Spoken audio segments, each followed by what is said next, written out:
the bench. They're there to fulfill a role, and I thought they were excellent tonight when they came on.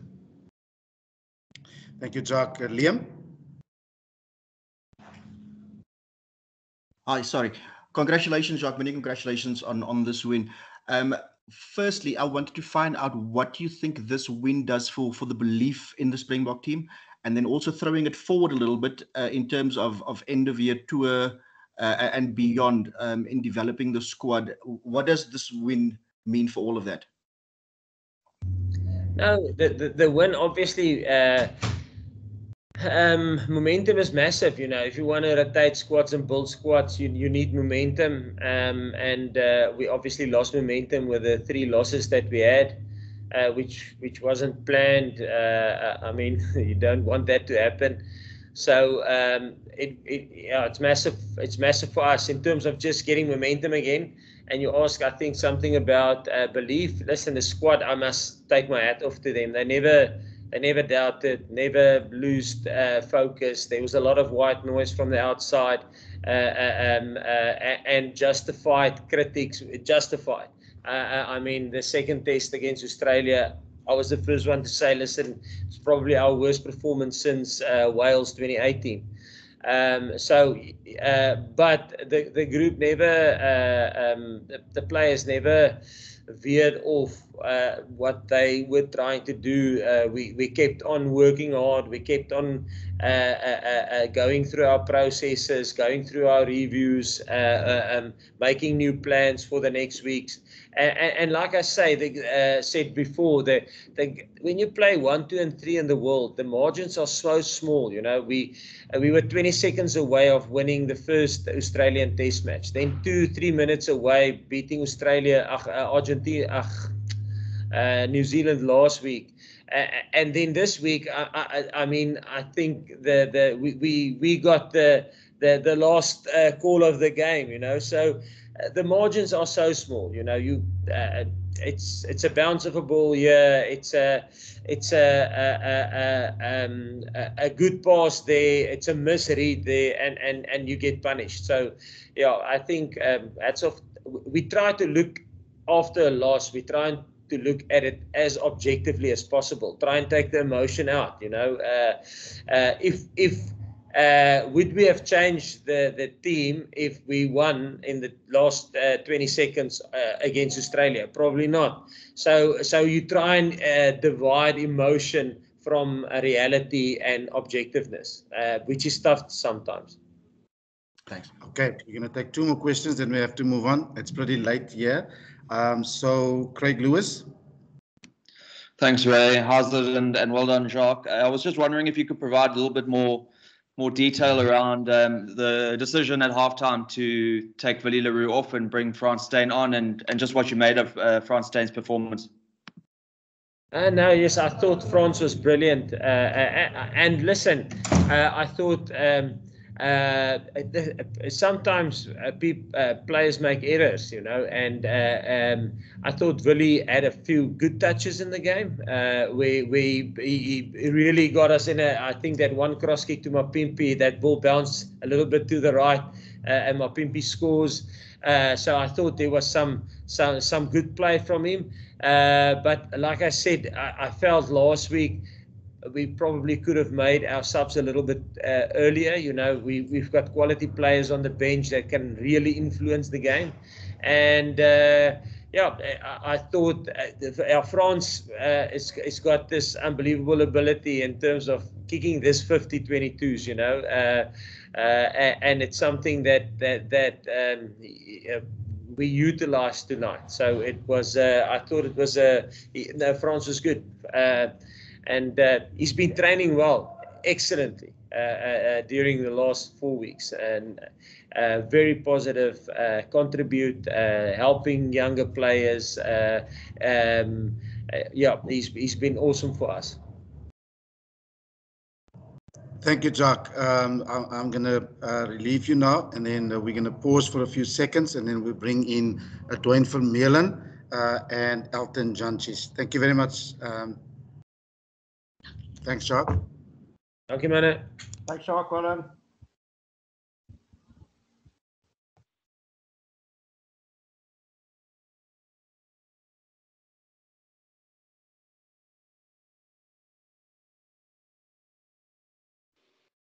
Rayan? Hi there. Is it Gavin? Yeah, I can't turn my camera off for some reason. Is it a problem for you to see me? I can see everything that you're doing there, Gavin, on the beachfront where you're sitting now. No, it is off. It is off. Jokes aside, it's off. I can see myself in the corner of the thing there.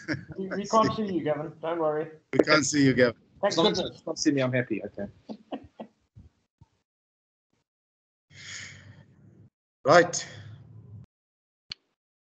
Okay, gents, for the next 10 minutes, we have Dwayne Vermeulen and Alton Jantjies. Right. Hendrik, your hand is up. Is that for a fresh question? Yeah, thanks, Ron. Hello, Dwayne. Hello, Alton. Well done. Congrats. Okay, Dwayne. Dwayne, does this win rank as one of your top 3 in your career? I don't know, Hendrik. It's a difficult one. There's been a lot. So yeah, I don't know. I can't say.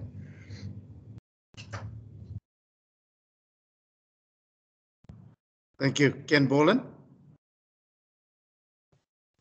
Thanks, Ron. Congratulations, Dwayne, Alton, on a truly heroic win there.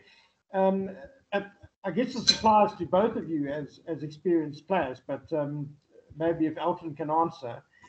When it comes down to like the closing minutes of a test match like that, and there are obviously massive moments, which you either take or you don't take. I mean, we had Dwayne's turnover, Alton, your drop goal, and your hands there for Mapimpi's try, a couple of penalties.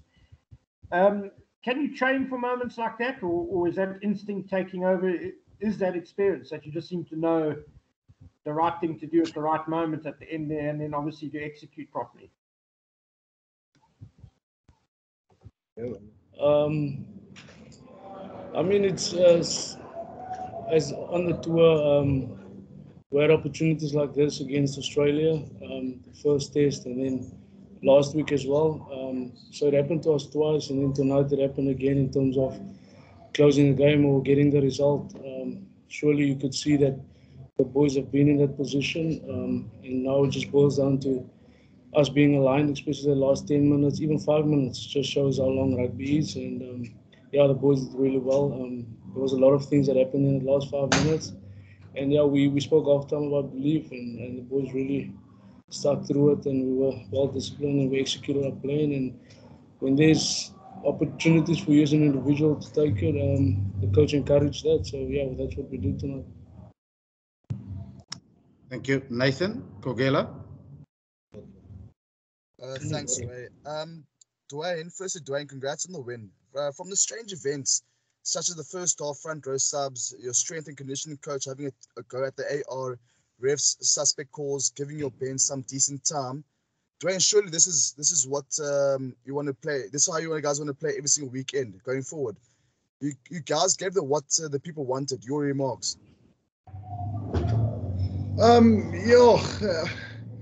Obviously, the guys on the touch, they see maybe a different picture from the side where the ref is standing. So obviously, you've got your own opinion, and everyone's got their own opinion, even if it's a touch judge or assistant referee, our S&C coach, or just the referee it's himself. But obviously, sometimes when you get opportunities, you have to take them, and tonight we took our opportunities. Last week, you kind of felt like we were on the wrong end of on the ref's whistle, and some calls didn't go our way that we thought should have gone our way, but luckily the ball bounced our way tonight, and really happy with the result. Thank you, Dwayne. Ashfaq. Thanks, Ryan. Alton, that drop goal, is it stuff that dreams are made of? And then just in terms of the overall positive intent from you guys from the first whistle, it just seemed like you tried to take them on a bit more, especially with ball in hand.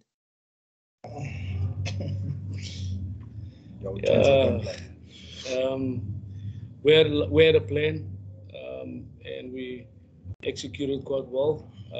With that, with our kicking game, our defensive effort, we built pressure with ball in hand as well. So for me, it was an overall good performance in every department.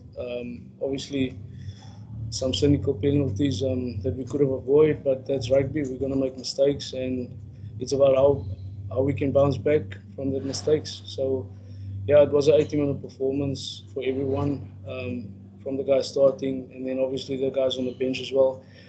Played a massive role tonight.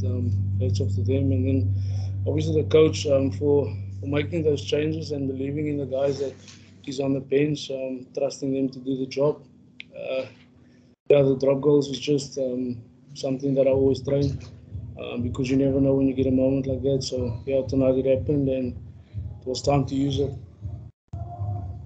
Thank you, Stephen. Now. Thanks, guys. Nice to see you, and congratulations. A question for both of you. Dwayne, firstly, I mean, Mark Alexander spoke in the week about, giving the players a break, because you guys have been through absolute hell with your bio bubble, a hard bio bubble. Can you describe the psychology of the players and how difficult it was for you guys, and how you somehow managed to get yourself up for this game? And then Elton, just that last kick. I mean, obviously, by your standards, an easy one, but what went through your mind? Did you feel any pressure on that last kick? In spite of it being a fairly straightforward one, what went through your mind when you lined it up? Yeah, Stephen, I think, obviously there's, you have the public and you have the media that's got their opinion on what we do on tour and the things we go through. And, if you're not here, you don't really understand the whole thing that we're going through. And it's difficult, and people say it's your job and whatever. So we don't really listen to the public's opinion, but it's not as easy as people think. You're away from home, you're away from your families. You don't see your kids. There's a lot of guys who's got children, and you don't spend time with them, and that's vital to your mental state and where you are as a person, as a player. And I think it's a difficult thing being away from home. And we had our challenges within the team, and I think the first couple of weeks, our first 2 weeks, we were in a hot lockdown. We couldn't do anything. We had no support in the hotel. You have to do all your things on your own, make your beds, clean your rooms, and it's a whole different setup out there. And then, once you're out of quarantine, it's a whole different thing as well. So we got to keep on adjusting to what's thrown at us, and I think. Sometimes it's difficult, and we miss it a little bit. And I think at the end we kind of got it all together, and walk away with a win at the end of our tour. So it's good vibes and good energy now, and hopefully we can take that positive energy going into an end of year tour. Luckily we have we only have 2 weeks off back home, and then we go on another 5 or 6 week tour. So it's difficult. It's a whole different setup, and obviously with COVID it makes it more difficult. But I think the team is in a good mental state at the moment, and hopefully we can take that going into end of year. Just on that last kick, I think. We actually celebrated a bit early. Yeah, it was straightforward, so I didn't feel any pressure. I mean, these things that you do every single day, so it's just going through your routine and making sure that you put your head down and kick it over. Thanks, Ella. Right, we're going to have time for 2 more, then we will have to end, unfortunately. Kevin Rich. So thanks, Round. Elton, just a quick one for you. Just as a matter of interest, if the penalty hadn't been awarded then for that last kick, were you shaping to drop? Yeah, yeah, that was it was something that I mentioned to the boys. Make sure that we actually execute in the ball, and then yeah, if I get opportunity or after 2 rucks, I will definitely go for the snap drop again. Thank you, Kevin. And we end off with Percival Young. Riander Jansen, ek sê vir baie dankie, baie geluk Dwayne, baie geluk Alton. Dwayne, ek vra net kortliks my kollega Hendrik kon net vir jou 'n soortgelyke vraag gevra. Ek gaan dit 'n bietjie anders vra. Dwayne, jy het al baie sukses in jou lewe gehad met die Springboks span, Wêreldbeker, Britse eerste leeu, sowel jy op die kantlyn was. Hoekom was die wedstryd so emosioneel vir 'n speler soos Frans Steyn en 'n afrigter Jacques Nienaber gewees vir ons as kykers wat gesien het hoe emosioneel hulle was na die sege? En Elton, net kortliks vir jou net moontlik, jy was ook al 'n hele ervare speler. Waar rank hierdie sege vir jou self persoonlik, meneer? 'n Man wat redelik baie toegewy aan die Springboks span is. Ja, Percival, ek dink Frans Steyn se emosie was eintlik met sy tackle op Damian McKenzie. Ek dink hy het gevoel hy het hom getackle en die ou het die bal verloor. En toe hy op die grond val, toe sê die ref, hy het 'n strafskop afgestaan en toe is hy half baie negatief en hy het amper tranerig daar en hy voel hy die span gedrop daar. So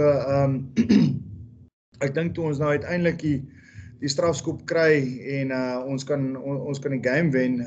Toe sy in ekstase en hy's baie bly die manne kon dit deurdruk. So ek dink dit is 'n groot verligting vir hom en ek dink die ander kant is ook dieselfde wat ek nou gesê het, die emosionele kant van weg van die huis af op en uiteindelik op pad huis toe. Jy weet, 'n mens mis jou gesin. Hy het 'n vrou en drie dogtertjies en jy weet, dit maak dit moeilik en ek dink hy sien baie uit om net 'n bietjie by die huis te kom.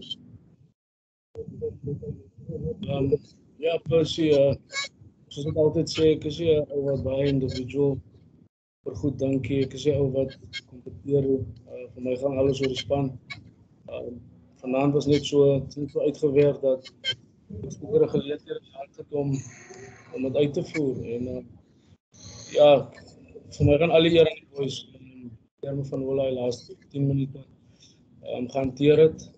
Ons kon ook wedstryd verloor het, maar die ouens het aanhou glo en ja, ek hoop net ons vat baie vertroue uit die laaste wen uit. Soos Dwayne gesê het, dit was 'n 4 maande wat ons saam was.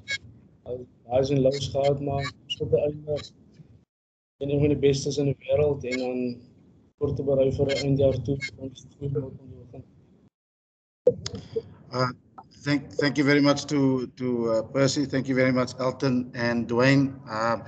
Ladies and gents, thank you for your participation. Thank you for your patience and enduring with us. And this then the final press conference before the team leave tomorrow, fly back to South Africa, and some of the players to their various destinations in Europe, to their clubs.